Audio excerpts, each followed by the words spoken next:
আর সেই বড়শি গিয়ে আটকায় মৎস্যকন্যার লেজে। রবি আর হরি মিলে ছিপ দুটোকে দুদিকে টানতে থাকে, আর মৎস্যকন্যা ধীরে ধীরে জলের উপরে উঠে আসে। শিউলিপোতা ও কলাছড়া এই দুই গ্রামের মাঝ বরাবর বয়ে গেছে পদ্মা নদী। সেই নদী দিয়ে সাঁতরে যাচ্ছিল এক স্বর্ণ জলপরী। কিন্তু হঠাৎ করেই প্রবল ঝড় বৃষ্টিতে সেই জলপরী নদীর এই স্থানে এসে কিছুদিন থাকবার পরিকল্পনা করে। এই দুর্যোগে নদী যেমন উত্তাল হয়ে উঠেছে, আমার আর এগোনো উচিত হবে না। আমি বরং কিছুদিন নদীর এই স্থানেই থাকি। এই শিউলিপোতা ও কলাছড়া গ্রামের বেশিরভাগ মানুষই পেশায় ছিল জেলে, তাই এই নদী ছিল তাদের একমাত্র ভরসা। তাছাড়া স্নান করা, বাসন মাজা, কাপড় কাচা, গরুকে স্নান করানো সবই চলতো এই নদীতে। কিন্তু নদীর এপার ও ওপারের এই দুই গ্রামের মানুষের মধ্যে শুরু থেকেই দিন রাত ঝগড়াঝাটি লেগেই থাকতো। আর স্বর্ণ জলপরী নদীর নিচ থেকে তাদের এই সমস্ত ঝগড়া দেখতে থাকে। খবরদার বলছি কালু, তুই যদি আমাদের ভাগের একটাও মাছ ধরিস তাহলে তোর আজ খবর আছে বলে দিলাম। তোর মাছ ধরা শখ আমি চিরকালের মতো ঘুচিয়ে দেবো। এই কথা শুনে কালো বেজায় চটে যায়, আর সে দেখে নিতাইয়ের ছিপে টপাটপ মাছ উঠছে, কিন্তু তার ছিপে আজ একটাও মাছ উঠছে না। বলি চ্যাংড়ামি হচ্ছে, নিচে আমাদের ভাগের মাছ ধরে আবার আমাকেই বলছিস? তোদের ভাগের মাছ ধরছি মানে? তা নয় তো কি, না হলে তোর ছিপে ফটাফট মাছ উঠছে আর আমার ছিপে দেখ একটাও মাছ উঠছে না। তুই মাছ ধরতে জানিস না তাই উঠছো না, নাচ না জানলে আবার উঠোনের দোষ। কি বললি তুই? তোর এত সাহস? আমি মাছ ধরতে জানি না? আরে এই গ্রামের লোকগুলো তো ভারী অদ্ভুত, একে অপরের সাথে কেমন ঝগড়া করে। ব্যাস শুরু হয়ে যায় আবার ঝগড়া, যা প্রায় অনেকক্ষণ ধরে চলতে থাকে। এর কিছুক্ষণ পর রতনের বউ এক গোছা বাসন নিয়ে নদীতে বাসন মাজতে যায়, আর বেশ কিছু ময়লা আবর্জনা ছুঁড়ে ফেলে নদীতে, যা ভেসে ভেসে চলে যায় অপর প্রান্তে। তখন সেদিকের ঘাটে বসে ক্যাবলার মা জামা কাপড় কাচ্ছিল। হাই হাই হাই গো, বলি চোখের মাথা খেয়েছো নাকি গো শ্যামলী? দেখতে পাচ্ছ না আমি জামা কাপড় কাচ্ছি? তুমি ময়লাগুলো আমার দিকে ছুঁড়ে দিলে যে বড়, আমার সব কাজে জামা কাপড়গুলো একেবারে নষ্ট হয়ে গেল। মোটেও না, আমি মোটেও তোমার দিকে ছুঁড়িনি, আমি ছুঁড়ে নদীতে ফেলেছি। এবার তার যদি ভেসে ভেসে তোমার দিকে যায় তাতে আমার কি করার আছে বাপু? তুমি অমন ফাটা বাঁশের মতো গলা নিয়ে চেঁচাচ্ছ যে। কি বললে? আমার গলা ফাটা বাঁশের মতো? আর তোমার গলা বুঝি একেবারে কোকিলের মতো? দাঁড়াও, দেখাচ্ছি মজা। এই কথা বলে ক্যাবলার মা পাশ থেকে এক বালতি ময়লা এনে সোজা ছুঁড়ে দেয় রতনের বউয়ের বাসনের উপর। এটা কি করলে তুমি? ছি ছি ছি, তুমি ইচ্ছে করে আমার বাসনের উপর ময়লা ফেললে? ওগো, কে কোথায় আছো গো? দেখে যাও, ক্যাবলার মা কেমন পায়ে পা দিয়ে ঝগড়া করছে। ওরে বাবা, এই যে দেখি দুই গ্রামের বউগুলো সমান তালে ঝগড়া করে চলে। শ্যামলীর চিৎকার শুনে গ্রামের বেশ কিছু লোক জড়ো হয়ে যায়। ওদিকে ক্যাবলার মাও চিৎকার করে লোক জড়ো করে। ব্যাস শুরু হয়ে যায় ঝগড়া। আর ঝগড়া চলতে চলতে দুপুর পেরিয়ে বিকেল হয়ে যায়। বিকেলবেলা শিউলিপোতা গ্রামের ছোট ছোট ছেলে মেয়েগুলো বল নিয়ে খেলা করছিল, আর খেলতে খেলতে হঠাৎ এই যা, বলটা নদীতে পড়ে গেল। এই ঘন্টু, গিয়ে বলটা কুড়িয়ে নিয়ে আয় তো। কিন্তু বলটা নদীতে পড়ে ভেসে ভেসে চলে যায় অপর প্রান্তে। তখন সেখানে ঘাটে বসে পেয়ারা খাচ্ছিল ক্যাবলা, গোপে আর শিউলি। বলটা তারা দেখতে পেয়েই কুড়িয়ে নেয়। ভালো হবে না বলছে কিন্তু ক্যাবলা, আমাদের বল আমাদের ফিরিয়ে দে। বলি কি তোদের নাম লেখা আছে নাকি? বলটা আমাদের দিকে এসেছে, এখন থেকে এটাই আমাদের বল। তারপর তারা বলটা তুলে নিয়েই সেখান থেকে পালিয়ে যায়। বড়দের এই ঝগড়ার কারণে এই দুই গ্রামের বাচ্চাগুলোর মধ্যেও একে অপরের প্রতি এই রকম দুষ্টুমি লেগেই থাকতো। ক্যাবলা, তোরও খেলার বল আমাদের গ্রামের দিকে চলে এলে আর ফেরত দেবো না, কিন্তু সেটাও আমরা নিয়ে নেব। আমি যে দেখছি এই দুই গ্রামের বড়দের ঝগড়ার কারণে বাচ্চাগুলো ঝগড়া করতে শিখে গেছে। এটা একদম ঠিক না। আমাকেই দেখছি এই দুই গ্রামের ঝগড়া মেটাতে হবে। শিউলিপোতা গ্রামে খুব ভালো তুলোর চাষ হয়, তাই এই গ্রামের সব মানুষজন রোজ নতুন নতুন রেশমি সুতোর জামা কাপড় পরে। অপরদিকে কলাছড়া গ্রামে পাওয়া যায় খুব সুন্দর মিষ্টি আম। এমন মিষ্টি আম আর কোথাও পাওয়া যায় না। কিন্তু এই দুই গ্রামের মধ্যে সবসময় ঝগড়া থাকার কারণে কেউই নিজেদের গ্রামের জিনিস নদীর অপর প্রান্তের গ্রামে পৌঁছতেই দেয় না। কিছু মাস পরেই চলে আসে বর্ষার মরশুম। একদিন রাত্রিবেলায় বুঝলে গেন্নে, বেশ কয়েকদিন ধরে টানা বৃষ্টি হওয়ায় নদীতে জল বাড়তে শুরু করেছে, আর জলের সাথে সাথে পদ্মার টাটকা ইলিশ মাছও আসছে। ওই গ্রামের লোক মাছ ধরা শুরু করার আগে আমাদেরকে সব মাছ সাবার করে ফেলতে হবে। ঠিক আছে গিন্নি, কাল ভোর ভোর উঠেই নদীতে ইলিশ ধরতে চলে যাব। না না, আবার ভোর কেন? ভোরবেলা তো সবাই লাইন দেবে। তুমি বরং আজ রাতেই গিয়ে মাছ ধরা শুরু করে দাও। বউয়ের কথা মতো হরি রাতেই ছিপ নিয়ে নদীর পাড়ে রওনা হয়।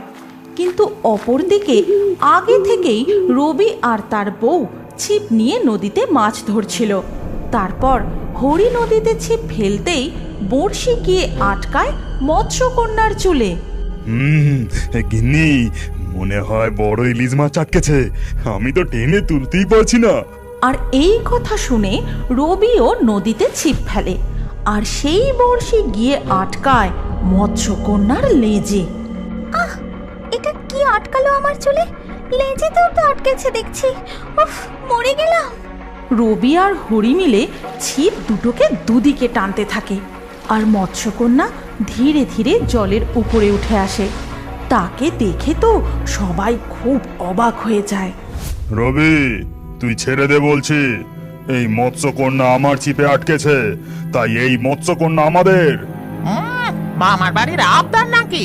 দেখতে পাচ্ছিস না আমার ছিপটা মৎস্যকন্যার লেজে আটকেছে? তুই ছেড়ে দে, এই মৎস্যকন্যা আমাদের।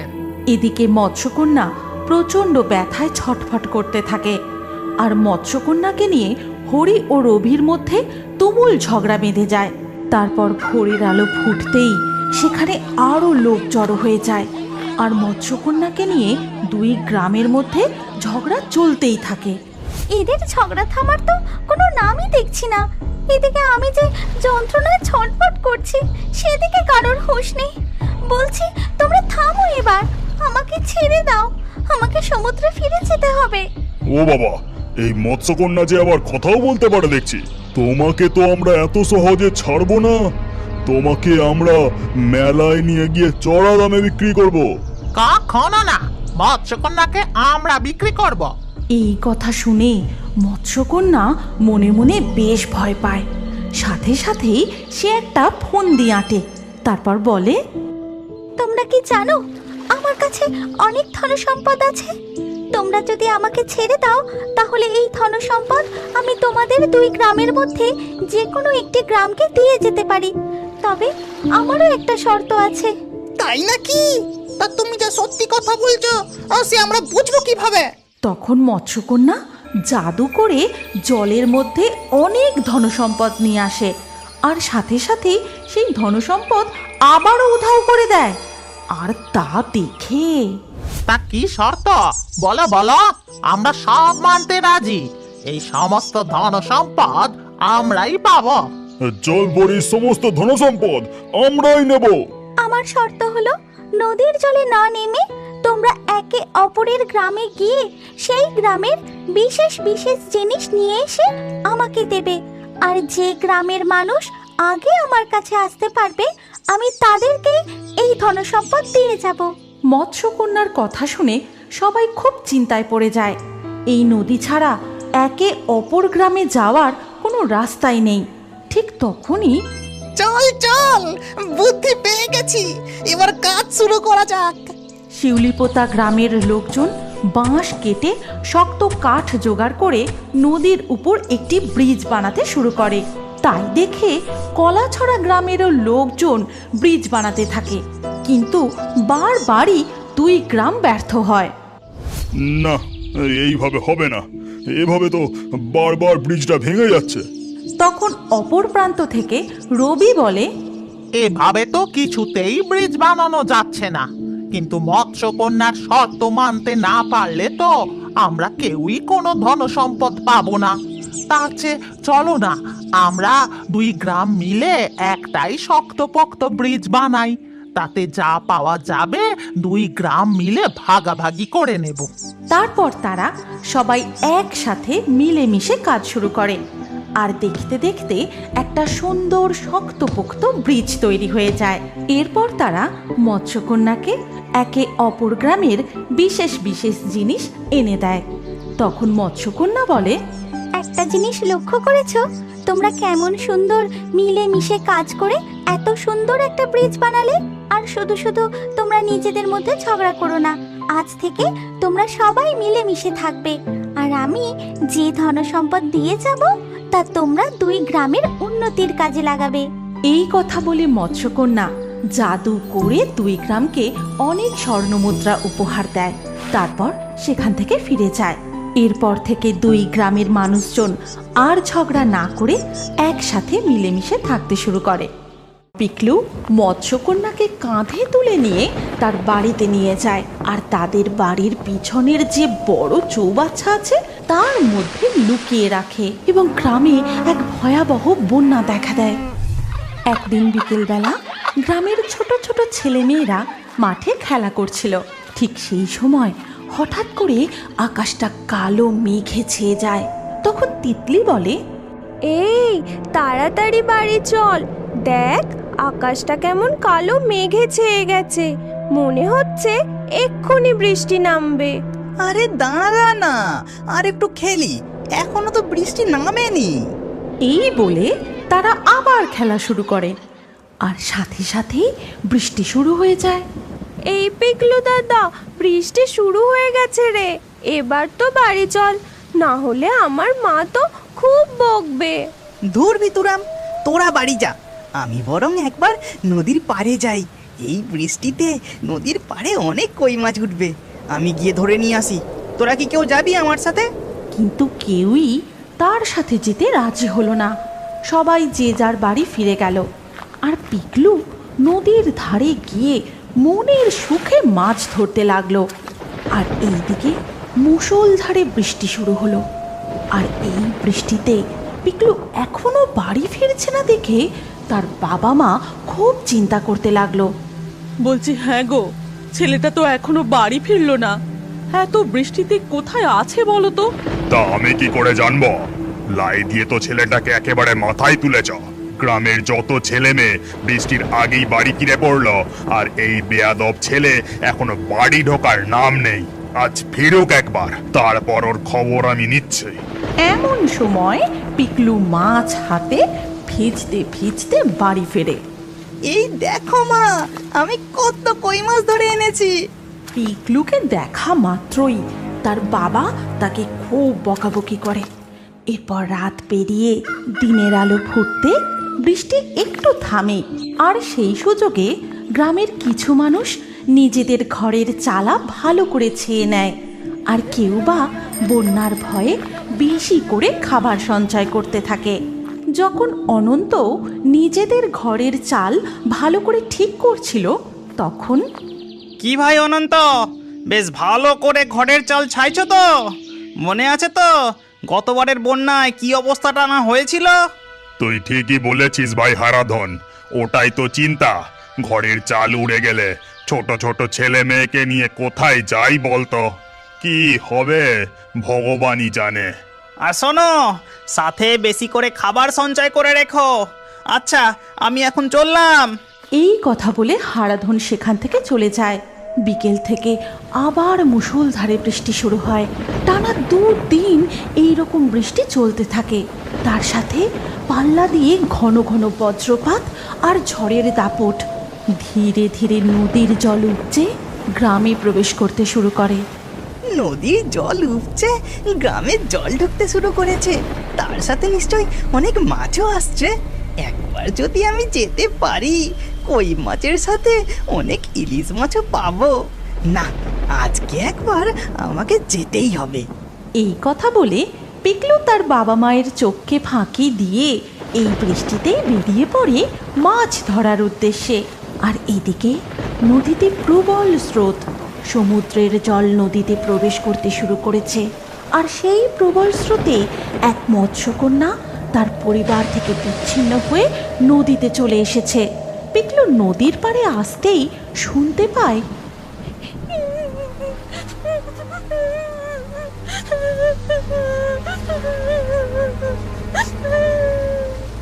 এ কি, এই এত বৃষ্টিতে এখানে কে কাঁদছে? তারপর পিকলু এদিক ওদিক তাকাতেই দেখতে পায় নদীর পাড়ে এক গাছতলায় অদ্ভুত চেহারার একটি মেয়ে বসে বসে কাঁদছে, যার উপরের অংশ মানুষের মতো আর নিচের অংশ একটি মাছের লেজ। পিকলু তৎক্ষণাৎ তার কাছে গিয়ে বলে, কে তুমি? আর তুমি এখানে বসে কাঁদছো কেন? আমি একজন মৎস্যকন্যা। জলের প্রবল স্রোতের কারণে আমি আমার পরিবার থেকে বিচ্ছিন্ন হয়ে এখানে চলে এসেছি। আমার খুব ভয় করছে। আমার বাবা মা কোথায় গেল? আমি তাদের কাছে যাব। তুমি একদম ভয় পেও না মৎস্যকন্যা, তুমি ঠিক তোমার মা বাবার কাছে ফিরে যাবে। কিন্তু এখন তুমি এখানে থাকলে পাশের জঙ্গলের জন্তু জানোয়ার তো তোমার উপর আক্রমণ করতে পারে। তাছাড়া গ্রামের কেউ যদি তোমাকে দেখে ফেলে তাহলে তোমার বিপদ হতে পারে। তুমি বরং আমার সাথে আমার বাড়ি চলো।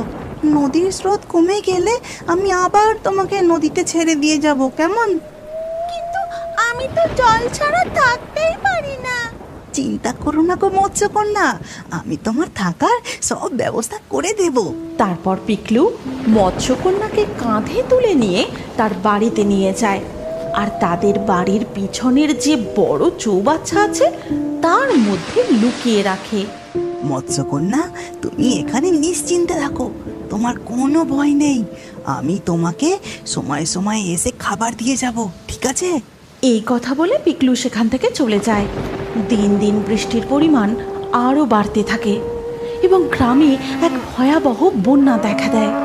গোটা গ্রাম সেই বন্যার জলে ডুবে যায়।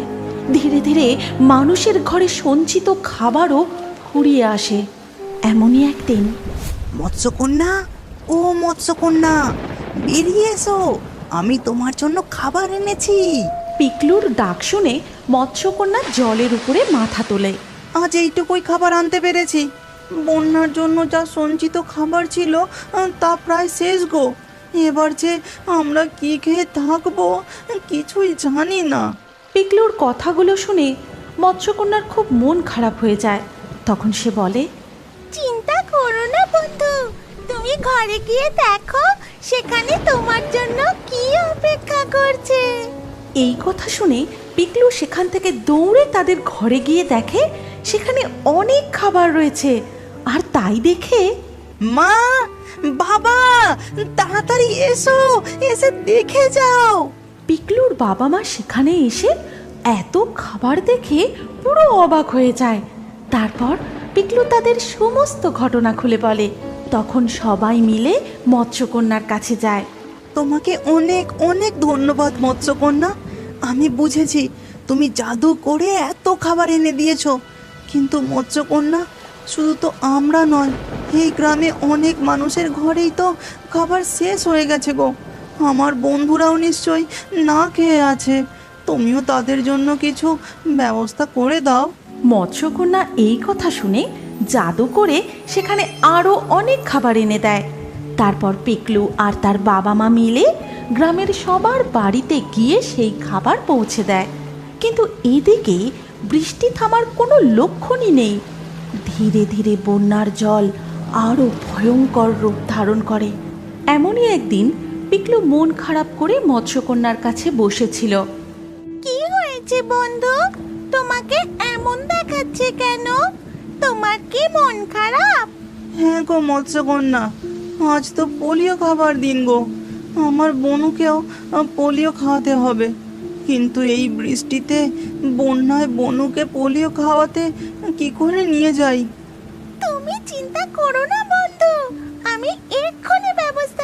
পেয়েছি। এই কথা বলে মৎস্যকন্যা নিজের রূপ বদলে একটি নৌকায় রূপান্তরিত হয় আর বলে, নাও বন্ধু, এই নৌকায় উঠে পড়ো। তারপর তুমি তোমার বোনকে পোলিও খাইয়ে নিয়ে এসো। আর তার সাথে সাথে গ্রামের আরো যেসব বাচ্চাদের পোলিও খাওয়ানোর দরকার তাদের নিয়ে নাও। মৎস্যকন্যার কথা মতো পিকলু আর তার মা বোনকে নিয়ে নৌকা করে পোলিও খাওয়াতে যায়। গ্রামের আরও সমস্ত মায়েরা তাদের বাচ্চাদের নিয়ে নৌকায় উঠে পড়ে এবং সব বাচ্চাদের সময় মতো পোলিও খাওয়ানো হয়ে যায়। এইভাবে মৎস্যকন্যা নানানভাবে বন্যার সময় তাদের সাহায্য করতে থাকে এবং ধীরে ধীরে বৃষ্টির জল কমে আসে। বন্যার জলও ধীরে ধীরে নামতে থাকে। একদিন, তোমাকে যে কি বলে ধন্যবাদ দিই। এই বন্যার সময় তুমি আমাদের অনেক সাহায্য করেছো মৎস্যকন্যা। না বন্ধু, তুমিও তো আমার বিপদের দিনে আমায় তোমার বাড়িতে আশ্রয় দিয়েছো। চলো বন্ধু, এখন আমি তোমাকে নদীতে ছেড়ে দিয়ে আসি। এবার যে তোমার পিতামাতার কাছে ফিরে যাওয়ার সময় হয়ে এসেছে। তারপর পিকলু মৎস্যকন্যাকে কাঁধে নিয়ে আবারও নদীতে ফিরে যায়। ঠিক তখনই মৎস্যকন্যার বাবা মা তাকে খুঁজতে খুঁজতে নদীর পাড়ে চলে আসে। বাবা মাকে দেখে মৎস্যকন্যা খুব খুশি হয়, তাদের গিয়ে জড়িয়ে ধরে এবং সব ঘটনা তাদেরকে খুলে বলে। সব কথা শুনে মৎস্যকন্যার মা মণিমালা বলে, এই নাও বৎস, এই চাদর মুক্ত তুমি তোমার কাছে উপহার হিসাবে রাখো। যখনই কোনো সমস্যায় পড়বে এই মুক্ত নদীর জলে স্পর্শ করিয়ে আমাদের স্মরণ করবে, আমরা তখনই তোমার কাছে চলে আসব। আমাকে এতদিন ধরে আশ্রয় দিয়ে সুরক্ষিত রাখার জন্য তোমাকে অনেক অনেক ধন্যবাদ বন্ধু।